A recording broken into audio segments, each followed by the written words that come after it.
누가복음 1장 46절부터 56절입니다.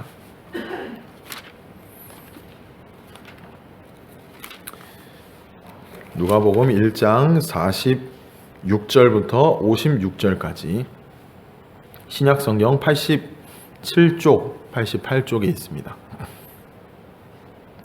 누가복음 1장 46절부터 56절까지 한 목소리로 읽겠습니다. 시작. 마리아가 이르되 내 영혼이 주를 찬양하며 내 마음이 하나님 내 구주를 기뻐하였음은 그의 여종의 비천함을 돌보셨음이라. 보라, 이제 후로는 만세의 날을 복이 있다 일컬으리로다. 능하신 이가 큰 일을 내게 행하셨으니 그 이름이 거룩하시며 긍휼하심이 두려워하는 자에게 대대로 이르는도다. 그의 팔로 힘을 보이사 마음의 생각이 교만한 자들을 흩으셨고 권세 있는 자를 그 위에서 내리치셨으며 비천한 자를 높이셨고 줄이는 자를 좋은 것으로 배불리셨으며 부자는 빈손으로 보내셨도다. 그 종 이스라엘을 도우사 긍휼히 여기시고 기억하시되 우리 조상에게 말씀하신 것과 같이 아브라함과 그 자손에게 영원히 하시리로다 하니라. 마리아가 석 달쯤 함께 있다가 집으로 돌아가니라. 아멘. 우리 서로 인사하겠습니다. 샬롬. 반갑습니다. 샬롬. 반갑습니다. 날씨가 갑자기 추워졌는데 감기 조심하시길 바랍니다. 한 가지 광고 드립니다. 밑에 치킨이 많이 있습니다. 넉넉하게 가져가시고 이웃들에게도 사랑을 전달해 주시기 바랍니다. 아멘. 이제 말씀 전하겠습니다. 제목은 마리아의 고백입니다. 마리아의 고백. 우리는 저번 말씀에서 엘리사벳이 마리아가 그 천사의 말을 듣고 이제 엘리사벳을 찾아왔을 때 엘리사벳이 성령의 충만함을 입어서 마리아에게 하나님의 큰 일이 일어난 것을 찬양하는 그런 장면을 우리가 봤습니다. 그리고 오늘 본문은 그에 대한 마리아의 응답입니다. 엘리사벳이 찬양한 것에 대한 마리아의 화답. 그래서 이 부분은 마리아의 찬양이라고도 하고 마리아의 찬가라고 불리기도 합니다. 하나님께서 마리아에게 큰 일을 맡기셨습니다. 그러나 그 큰 일을 맡기고 네가 알아서 해라 이게 아니고 마리아를 배려하시고 따스하게 안아주시며 이 일을 잘 감당할 수 있도록 하나님이 도우셨다는 것이죠. 그 증거로 엘리사벳에게 하나님이 보내신 것, 이것이었습니다. 그래서 이런 하나님의 사랑에 대해서 마리아는 어떻게 감사의 찬양을 올려드렸고 또 그것을 하나님께 어떻게 영광을 돌려드렸는지 오늘 그것을 이 본문을 통해서 보고자 합니다. 그리고 이 마리아의 고백이 오늘 나에게는 어떠한 고백으로 올려드릴 수 있을까? 이것을 우리의 삶에 적용해 보길 바랍니다. 자, 본문으로 들어가겠습니다. 46절, 48절 함께 읽습니다. 시작. 마리아가 이르되 내 영혼이 주를 찬양하며 내 마음이 하나님 내 구주를 기뻐하였음은 그의 여종의 비천함을 돌보셨습니다. 보라, 이제 후로는 만세의 나를 복이 있다 일컬으리로다. 아멘. 먼저 이 46절과 47절을 보면 비슷한 단어들이 동시에 이렇게 평행 구조로 있는 것을 볼 수 있습니다. 이런 구조는 시인이 전달하고자 의미를 더 풍성하게 해주죠. 내 영혼이라는 단어와 내 마음이라는 단어가 한 짝을 이루고 있고 주와 하나님 내 구주라는 단어가 한 짝을 이루고 있습니다. 또 찬양한다는 단어와 기뻐한다는 단어가 짝을 이루고 있죠. 먼저 이 마리아가 고백하는 내 영혼이 내 마음이라는 것은 온 마음과 온 영혼을 다해서 나의 온 몸과 마음을 다해서 하나님을 찬양하겠다는 강조의 표현입니다. 하나님을 향한 마리아의 마음이 얼마나 감동이 넘치는지 이 구절만 봐도 딱 알 수가 있는 거예요. 마리아가 이렇게 마음을 다해서 찬양하는 대상은 당연히 주님이십니다. 하나님. 두 가지로 표현을 했어요. 하나는 주라는 표현과 두 번째는 구주라는 표현과. 먼저 이 주라는 표현은 하나님이 창조주이시고 이 세상의 통치자이심을 나타내는 것이고, 구주라는 표현, 구세주라는 표현은 하나님께서 나를 비롯하여 택하신 인류를 구원하시는 그런 유일하신 구원자이라는 것을 고백하고 있는 것입니다. 우리는 신비로운 우주와 자연을 보면서 하나님이 이 세상의 창조주이시고 통치하시고 보존하시고 보호하신다는 분이심을 우리 깨달을 수 있습니다. 자연만 보고도 알 수 있는 거예요. 그래서 이것은 하나님을 믿지 않는 사람이라고 할지라도 대자연의 신비를 보면서, 자연의 그러한 신비로운 것들을 보면서, 우주의 광활한 것들을 보면서, 이야, 이거는 신의 영역이구나, 이것을 간접적으로 알 수 있다는 것이죠. 인간이 할 수 없다, 이거는 인간의 영역을 넘어선다는 것을 대번에 알 수 있습니다. 근데 거기까지인 거죠. 하나님을 알기에는 부족한 거예요. 그렇지만 하나님이 우리를 죄에서 구원하신다는 이 구속주라는 사실은 세상 사람들은 일반적으로 깨닫지 못한다는 겁니다. 왜냐하면 이 구속주라는 사실은 오직 택함받은 자녀들만이 알 수 있는 귀한 진리이기 때문입니다. 왜냐하면 이 진리가 성경에만 기록되어 있기 때문이죠. 삼위일체 하나님께서 태초전부터 이 구원에 대해서 계획하시고 또 예수 그리스도를 통하여 이루시고 성령으로 말미암아 우리에게 그 은혜를 미치게 한다는 그 사실이 오직 성경을 통해서만 알 수 있는 진리라는 것입니다. 그리고 신비롭게도 아무리 성경을 읽어도 성령님께서 이것을 깨닫게 해주시지 않으면 성경이 우리에게 받아들여지지 않는 것이죠. 그러니 이 구속주라는 진리만큼은 택함받은 자녀들에게 주어지는 귀한 진리라는 것입니다. 하나님이 택하시고 부르신 하나님의 자녀들만이 이 진리에 귀를 기울이게 되고 그 진리가 기록된 말씀을 사모하게 되고 그 뜻대로 살기 위하여 노력하게 되는 것이죠. 저와 여러분들이 바로 이러한 삶을 살고 있는 하나님의 자녀들인 줄 믿습니다. 아멘. 그래서 이렇게 마리아와 같이 우리가 온 마음을 다해서, 온 몸을 다해서 하나님을 기뻐하고 찬양해야 된다는 것입니다. 자, 마리아는 왜 이렇게 내가 찬양할 수밖에 없는가? 이 기쁘신 창조주이시며 구속주이신 이 하나님을 내가 왜 찬양할 수밖에 없는가? 그 이유를 48절에서 얘기하고 있는 거예요. 먼저 마리아는 하나님이 비천한 자신을 돌보셨다고 얘기합니다. 비천한 자신을 돌보셨다. 이 비천하다는 것은 1차적으로는 사회적인 신분을 가리키는 거예요. 사회적으로 비천한 마리아를 세상은 외면했습니다. 그렇지만 하나님만큼은 떠나지 않으시고 돌보아 주셨다는 것이죠. 예수님의 탄생을 봐도 알죠. 너무나도 가난해서 베들레헴으로 왔는데 집을 구할 시간도 없고 돈도 없고 너무나도 가난해서 그냥 말구유에 예수님을 낳았던 그런 모습이었던 거예요. 그리고 지금 우리가 저번 시간까지 봤던 마리아의 상황만 보더라도 마리아가 지금 현재 처한 상황은 전혀 복된 상황이 아닙니다. 결혼하지 않은 처녀가 임신을 했는데 유대 사회에서 복 있는 사람이라고 할 수 있을까요? 손가락질하는 사람이겠죠. 그럼에도 불구하고 마리아는 자신이 복이 있는 사람이라고 고백하는 겁니다. 왜냐하면 이러한 비천한 자신을, 비천한 신분이요, 그리고 세상 사람들에게 질타받을 수 있는 이 상황에 놓인 자신을 독생자 그리스도를 이 땅에 보내주심으로 말미암아 온 인류를 돌보게 하시는 그런 큰 일을 맡겨 주셨기 때문에 엄청나게 기쁘다는 것이죠. 아무것도 아닌 내가 어떻게 이런 큰 일을 맡기게 됐는가? 하나님께 감격의 찬양을 올려드리고 있는 겁니다.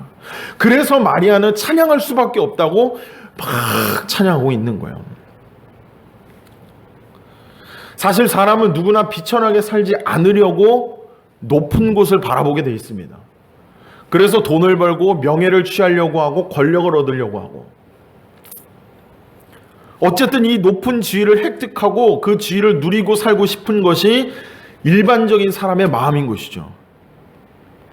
그래서 세상에 갑이 되어서 자신의 인생을 그 누구로부터 방해받지 않고 간섭받지 않으려고 자율적으로 살아가기를 원합니다. 왜 그렇게 좋은 대학을 가고 왜 그렇게 좋은 직장을 가야만 하는 걸까요? 다 이런 이유가 있는 것이죠. 대부분의 사람 마음에는 높아지고 싶기 때문입니다. 하나님은 분명 각 사람에게 역할과 지위와 그에 따른 사명감 그리고 책임을 주셨습니다. 그게 청소부 일이든 아니면 환경 똑같은 말이네요. 아니면 대통령을 맡는 일이든 어떻든지 간에 사람에게 맞는 사명과 책임을 다 주셨다는 것이죠. 그런데 사람은 그 지위를 이용해서 그리고 자기에게 맞는 것이 비천하다고 해서 그걸 내던지고 똑같은 목표, 오직 높은 자료를 위해서만 달려간다는 것입니다. 하나님의 뜻이고 뭐가 없어요. 다 높은 자리에 내가 높이 올라가서 다 군림해야 직성이 풀리는 것이 우리 죄인된 이 아담의 죄성을 가진 우리의 모습이라는 것입니다.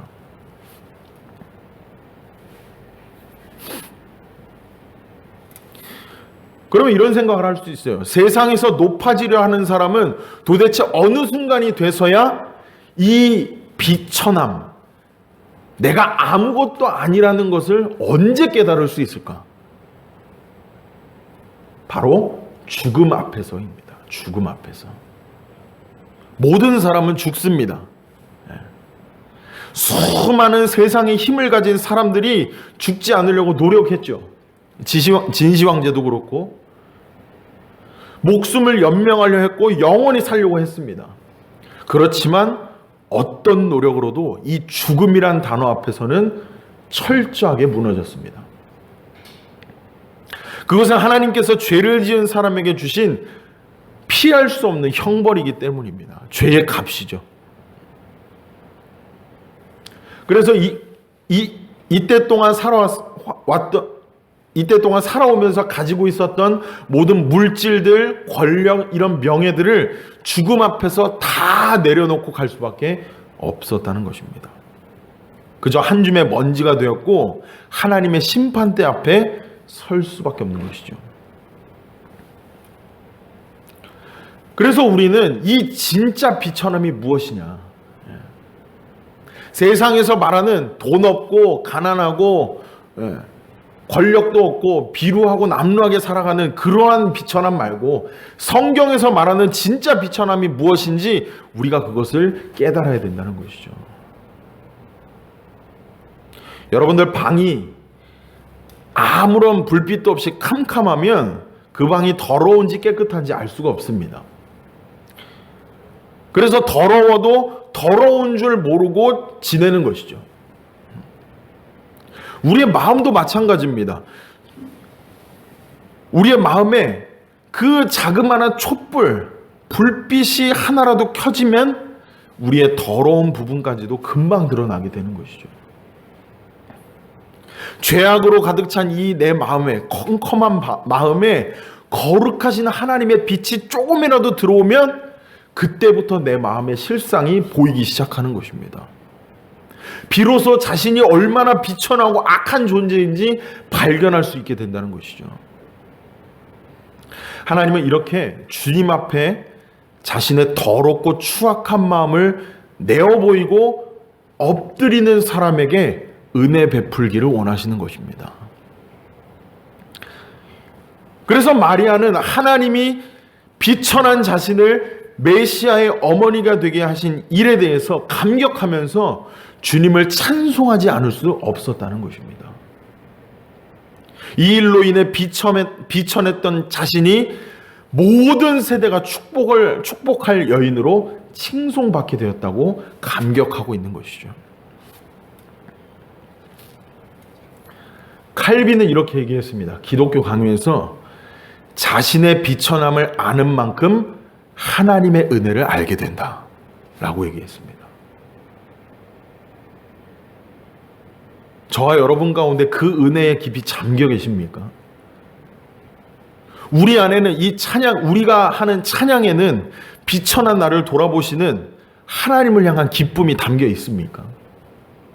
세상 모두가 나를 외면한다 할지라도 나의 곁을 결코 떠나지 않는 하나님으로 기뻐하고 찬양하고 계신지요? 내가 사람 때문에, 상황 때문에 일희일비하는 것이 아니라 나의 하나님이 내 곁에서 나를 돌보고 계신다는 그 사실 하나만으로 만족하며 살아가시기를 소망합니다. 이것이 바로 자족하는 믿음인 줄 압니다. 그래서 우리는 평생 찬양할 수밖에 없는 것입니다. 이 은혜에 대해 감사하며 매 순간 찬양하신 저와 여러분들 되시기 바랍니다. 자, 49절 50절입니다. 49절 50절 시작. 능하신 이가 큰 일을 내게 행하셨으니 그 이름이 거룩하시며 긍휼하심이 두려워하는 자에게 대대에 이르는도다. 아멘. 여기서 이제 마리아는 하나님이 어떤 속성, 어떤 성품을 가진 분이신지 찬양하고 있습니다. 자, 한 네 가지 정도, 한 세네 가지 정도로 얘기하고 있는데, 첫 번째는 하나님은 그야말로 전능하시다는 겁니다. 전능하시다. 하나님의 이 전능하신 성품 안에는 한 네 가지 정도가 있습니다. 먼저 스스로 계신다는 거예요. 다른 어떤 도움 없이도 완전하시고 오히려 만물의 근원이 되신다는 것이죠.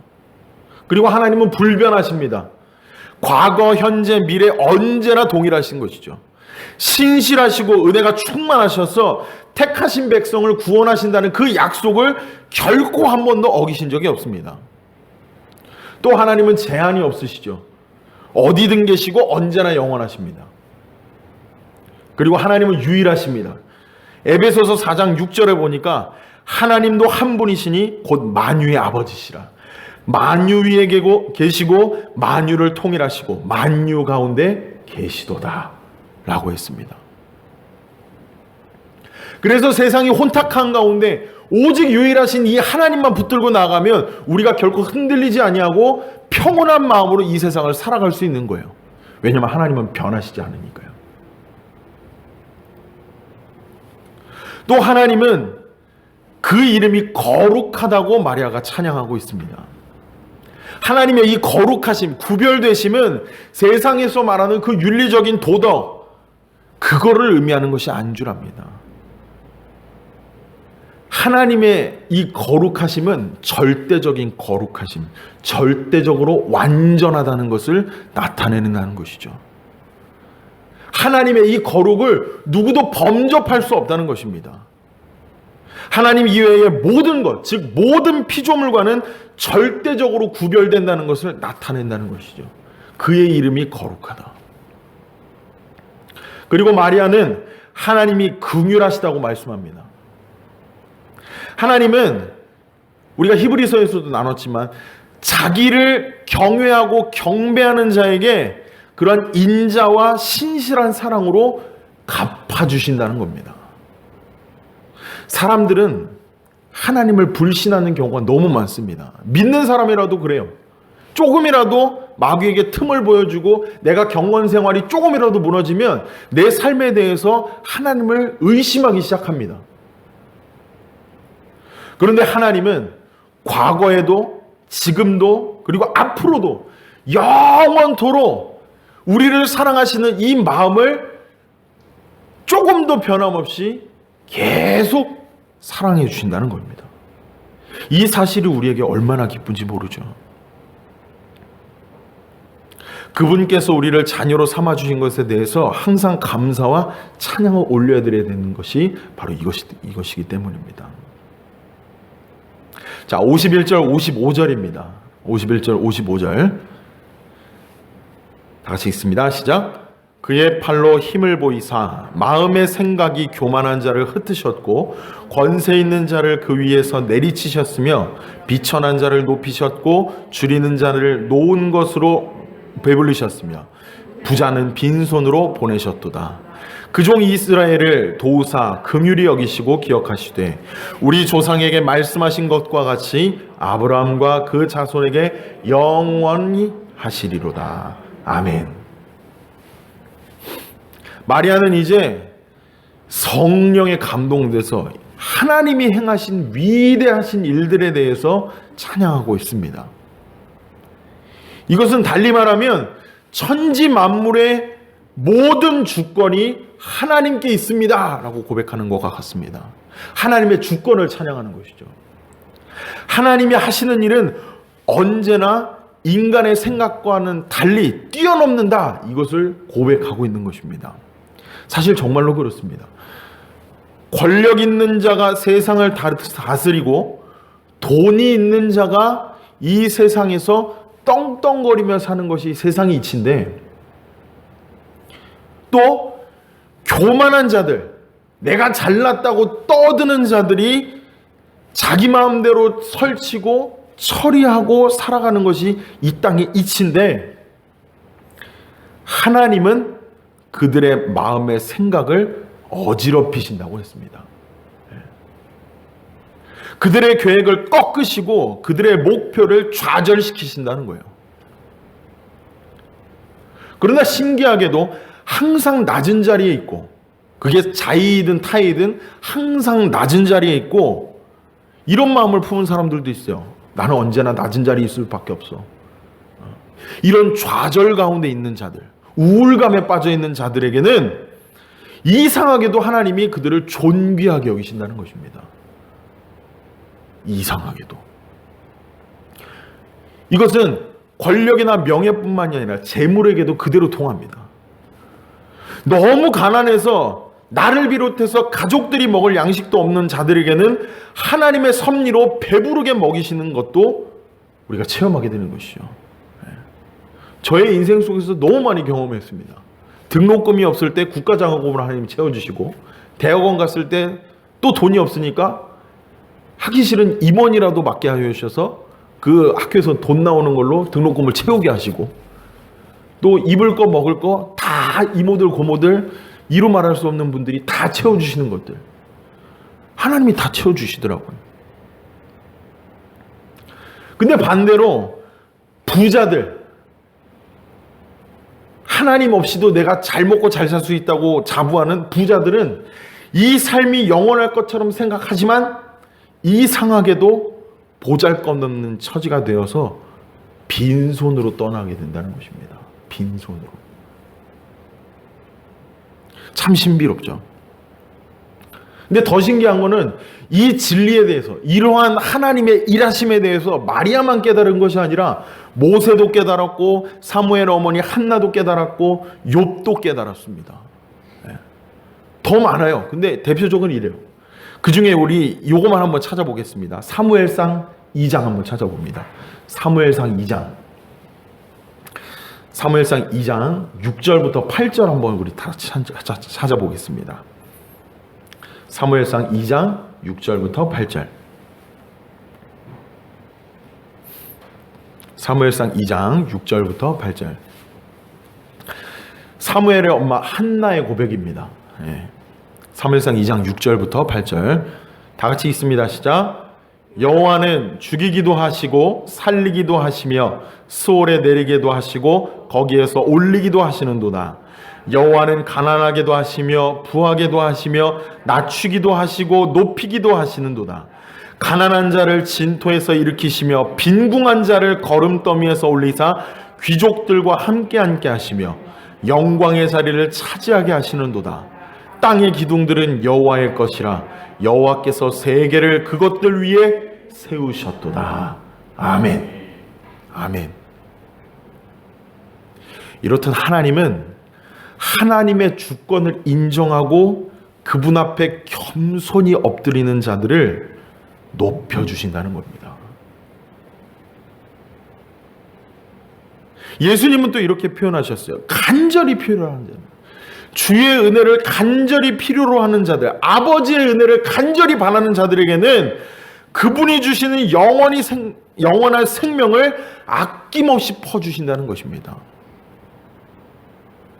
나쁜 아버지도 그 자식에게 좋은 것을 주는 것만큼 하늘 아버지께서도 그 자녀들에게 더 좋은 것으로 채우신다는 것이죠.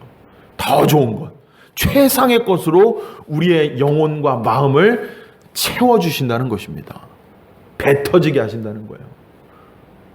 이분이 우리 하나님이십니다. 자, 그렇다면 하나님이 우리에게 주시는 가장 최고의 선물은 무엇일까요? 한번 따라해 보겠습니다. 예수 그리스도. 예수 그리스도. 바로 우리를 죄에서 구원하신 예수 그리스도이십니다. 마리아는 이렇게 고백합니다. 마리아가 아브라함 때부터 하나님이 약속하신 그 메시아가 바로 하나님의 아들 예수 그리스도이시라는 것을 찬양하고 있는 거예요.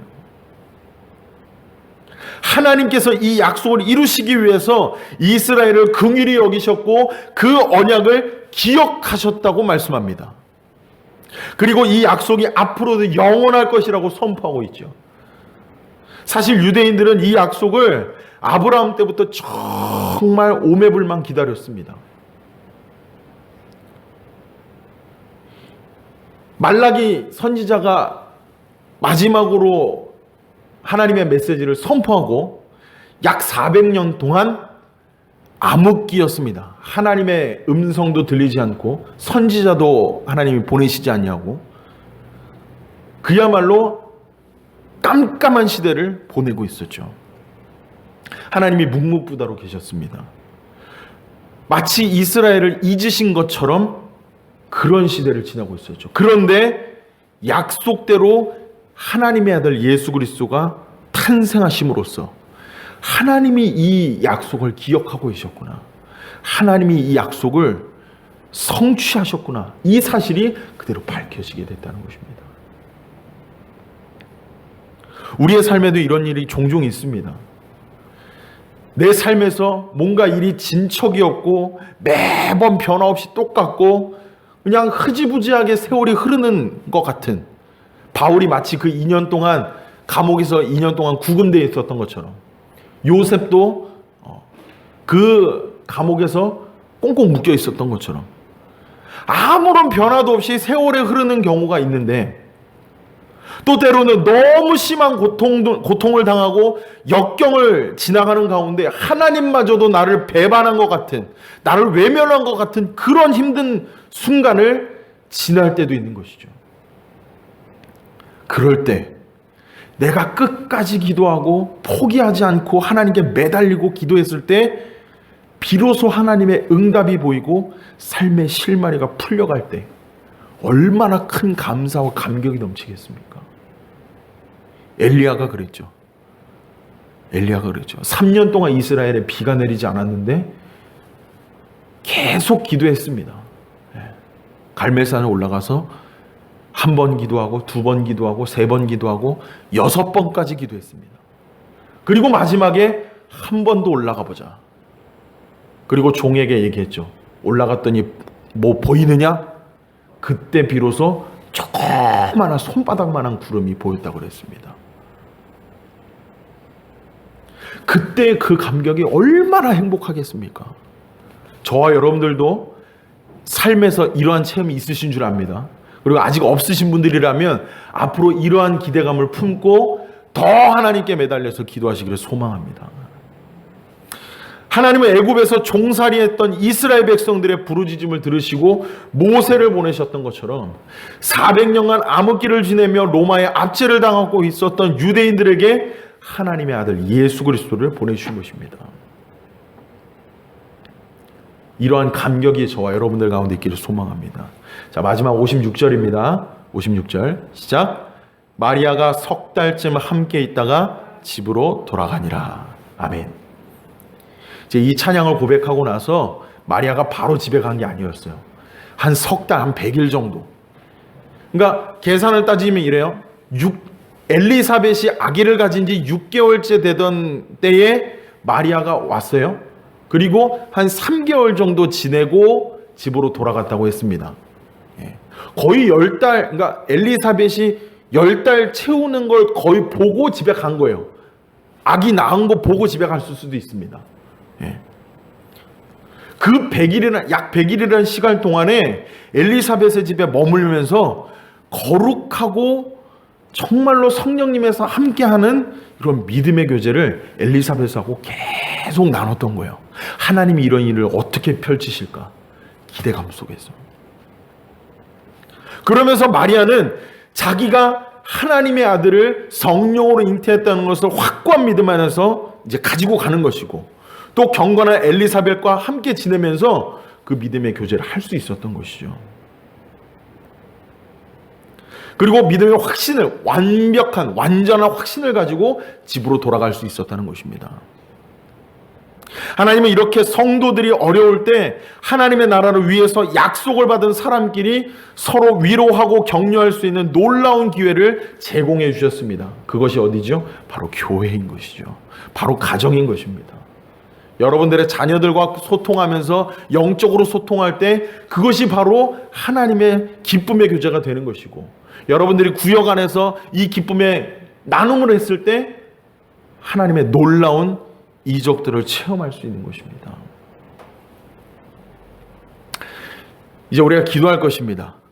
이제 우리의 고백으로 하나님께 감사와 찬양의 기도를 올리기를 소망합니다. 마리아는 이렇게 기도했는데 우리는 이 시간에 어떻게 기도할 수 있을까요? 그동안에 하나님이 이루셨던, 이 2021년도 한 해 동안에 하나님이 이루셨던 일들을 돌아보면서 하나님께 감사로 올려드리는 귀하고 복된 시간이 되기를 소망합니다. 아멘. 기도합니다.